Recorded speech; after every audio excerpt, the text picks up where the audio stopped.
Yo people, I'm back on YouTube. Welcome back to the channel. In today's video we're going to be talking about 1 year of owning this Polo GTI, my experience with it, basically the running costs, common faults, and I'm going to give you a verdict on what I think about the car. If you're in the market to buy one of these cars, you might find this video useful, and let's see if we can smash 15 likes on the video today. I'll really appreciate that. But we'll start off the video. I'm gonna go straight into it with the running costs. So obviously in the UK right now, fuel prices, like, they're continue to going up. They're very obviously fuel's expensive at the minute, and obviously depending on what type of fuel you're using. So if you're using like normal, like just unleaded 95 fuel, it's gonna cost you about, for a full tank, it's gonna cost you around £60 to fill the tank. So bear that in mind if you're thinking to buy one of these. Depends on how you drive it really. I mean, on a weekday, if you're just driving around like and you're not really pushing a car, you can get 30 miles per gallon out of it, 35 miles per gallon, which obviously isn't too bad for, you know, a performance car. So I don't think that's too bad.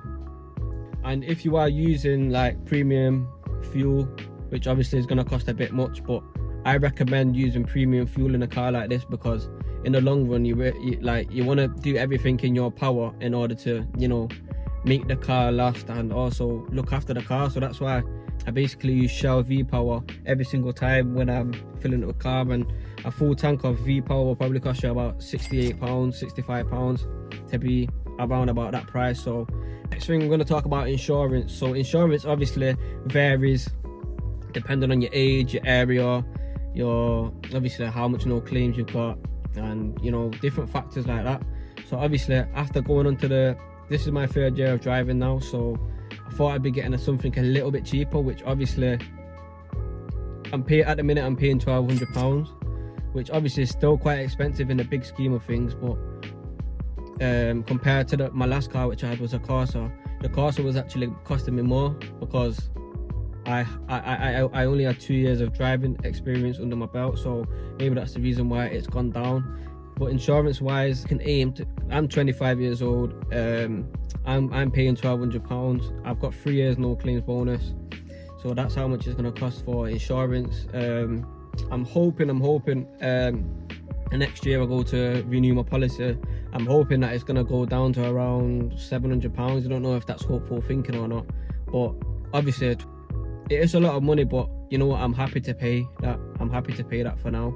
But that's it on the insurance. The road tax on this car, it's because it's with it being a 2015 model, basically it falls into band D. So it cost me £165 a year to tax. After 2017 though, I'm pretty sure the emissions, like the CO2 emissions change, so it goes to £195. So if you kind of want to like save money on that, if obviously you're trying to save money somehow, you can go for the 2015 to 2016 Polo GTIs, and obviously you'll save yourself £30 in tax.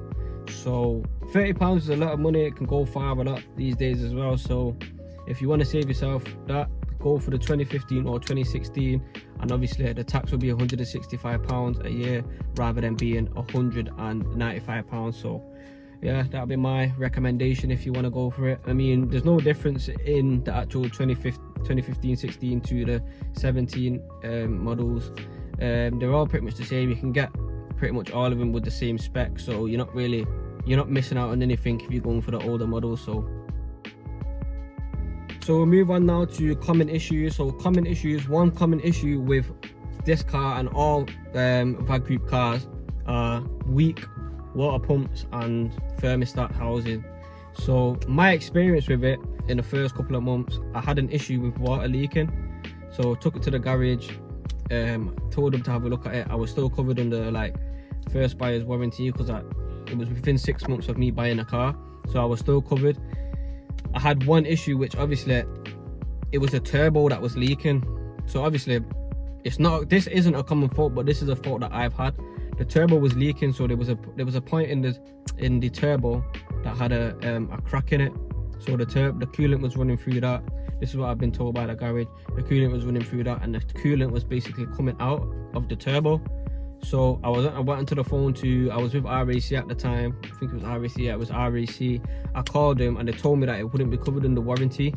So I was I was worried, because obviously a new turbo on these cars, I got quoted 2.5 grand from Volkswagen. Damn! So I was worried, and I thought I had to fork out 2.5 grand, which honestly I didn't have the money at the time. And I thought, you know what, I'm just gonna park this car up and I'm just gonna buy something cheaper and just run around it. I thought, I can't pay 2.5 grand for a new turbo. But anyway, I spoke to the people that bought it off. I told them, look, I've just bought this car from you, and obviously I'm having a 2.5 grand problem already. Like, what can you do for me? So the car, I had to go in the garage for a few weeks. Like, they had to order the part, which the part was like, apparently it was something called a core plug that was leaking on the turbo. I was looking at parts. I was looking to try find a part myself. I was looking at from eBay and all of that, but I just thought, you know what, I might get the wrong part, because I can't actually look onto the turbo and find the part number. So I thought, you know what, I let them fix it, and they fixed it. So props to them. The turbo was sorted, and obviously that was that issue. I had another coolant leak, and obviously that was the common issue. Like, that is the common issue with these cars. They get leaks from the water pump and the thermostat housing. So I had to get that done. So obviously keep that in mind when you're buying these cars. Make sure you check the papers, make sure that work has been done to the car, check that the water pump's been changed and the thermostat's been changed, housing's been changed, because they're not very strong in these cars. So you're gonna end up they're gonna end up leaking basically, and you're gonna get a water leak, and you don't want that. Because make sure when you're buying this car that you've checked the water pump's been done and checked the thermostat housing has been done. This is a common problem with Volkswagen, you know, Volkswagen and Audi group cars, that, you know, these things do tend to happen. So yeah, I'll definitely make sure that it's been done before buying it. Make sure you check the service history as well. Another common fault with these cars, and they're known to be a weak point, is the gearboxes. But me personally, I think if you look after the gearbox, you won't have any problems with them. So this is a DQ200 gearbox. It's a DSG, and basically if you go do a quick Google search, you won't find very good reviews on the gearboxes. Me personally, in my ownership, I've not had any issues, but there are people out there that experience issues with gearboxes. So like the mechatronics units might go. The mechatronics is basically the brain of the gearbox, so that tells the gearbox what to do. Once that mechatronics unit's gone, you're going to be having a big bill on your head. So just make sure that when you're buying it, make sure that it's come from a person that's looked after the car. Oil consumption is the next one. So high oil consumption, basically like the car drinks a lot of oil.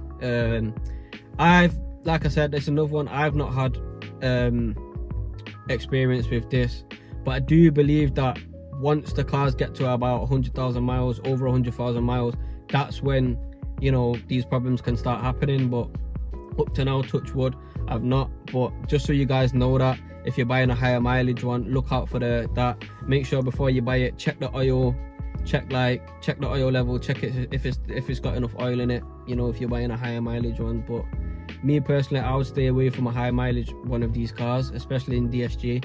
Try get a mileage around I'd say under 70,000 miles. So yeah, that's my opinion on it. Overall guys, I have found that this car is quite reliable. I mean, the reason why I did buy it in the first place, with it being a Polo, I heard that Polos are meant to be reliable cars. In my experience of it, the car has really been reliable for me, except for the first few issues that I had when I first bought the car. Like I said, I had obviously 2 coolant leaks, which obviously isn't the best, but you know what, you have to expect that when buying Volkswagen Audi group cars, to be honest. Performance wise, so basically it's 200 brake horsepower, so the car has got a little bit of a kick to it. It's quite a fast nippy car. Comfort wise, the car is quite comfortable, but in my opinion, you want to get coilovers because the car sits quite high. I got springs, but I wouldn't recommend springs. Springs is quite a cheap option, a quick option to like try and improve handling, but it doesn't really improve the overall comfort of the ride. So like right now the car is quite bumpy, so when you go over like speed bumps, you can feel it. But driving experience though, it is a very quick car and you will have fun in this car if you buy it.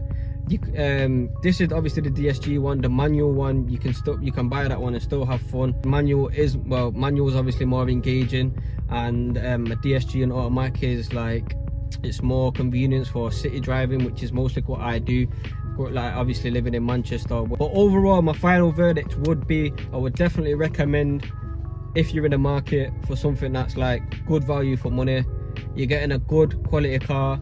It's very quick if you're going from a you know, like a Corsa like me. Very quick car, and also it looks very appealing. Like, you know, as you don't really see many of these on the roads, like when you see one, you know, I do think it's a very good looking car. So that would be the pros. The cons of the car would be like, obviously the size of it being it's being a Polo, it's not a very big car. The boot size isn't massive as well. But that's just like, that's what you get when you're buying a small car like a Polo. I've had the car for a year now, but even still to this day, when I jump in it, I still know that I can have fun in this car. So that's definitely, like, I'll definitely recommend, if you're in the market for something like this, definitely recommend the Polo GTI 6C. I can vouch for it. I enjoy the car, and I've had it for a year and I'm still not bored of it. So yeah, man, it's one of them, like, if you want something that's, you know, fast, reliable, looks good as well to the eye, definitely would recommend this car. Man, that's gonna be the end of today's video. That's been my experience with this car, Polo GTI.